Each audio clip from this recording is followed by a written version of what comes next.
এই হচ্ছে এক দোলা। বাচ্চা যতদিন ধরে মানে পেটে এসছে এত ফটোশ্যুট করে, কিন্তু এখনো পর্যন্ত ফটোশ্যুট আর কমপ্লিট হলো না। বাচ্চা যখন পেটে এসছে তখন ফটোশ্যুট, যখন মানে স্বাদ হয় দোলার তখন ফটোশ্যুট, বাচ্চা হতে যাবে তার আগে ফটোশ্যুট, তারপরে হচ্ছে হসপিটালেও ছাড়েনি আর কি মানে ভিডিও কন্টেন্ট, তারপরে এ এখন বাচ্চার ফেস রিভিল করলো তাও ফটোশ্যুট। সে কত রকমেরটা, বাচ্চাটাকে একটু শান্তি দেয় না। এরা কি মানুষ না অমানুষ? এরা টাকার জন্য সব কিছু করতে পারে, নিজের বাচ্চাটাকে নিয়ে যা ইচ্ছা করছে। সে তো ছোট, কথা মানে কথা বলতে পারে না, তার প্রবলেম হচ্ছে কি না হচ্ছে সেসব জেনেই টাকার জন্য শুধু মানে ফটো।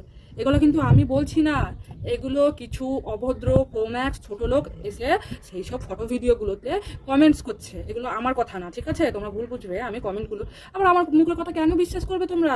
এই দেখো আমি দিয়ে দিলাম, কমেন্টগুলো দেখে নাও। আর একদম মানে ভিডিও দেখেছি, মানুষ তো কারো ভালো দেখতেই পারে না। আমার কথা হচ্ছে ভিডিও দেখলাম, আমার ভালো লাগলো না, আমি স্কিপ করে চলে গেলাম।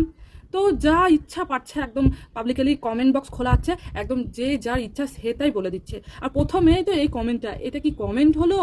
এ মানুষ নাকি? একদম ছোট লোক, অভদ্র, একবার প্রোম্যাক্স যাকে বলে।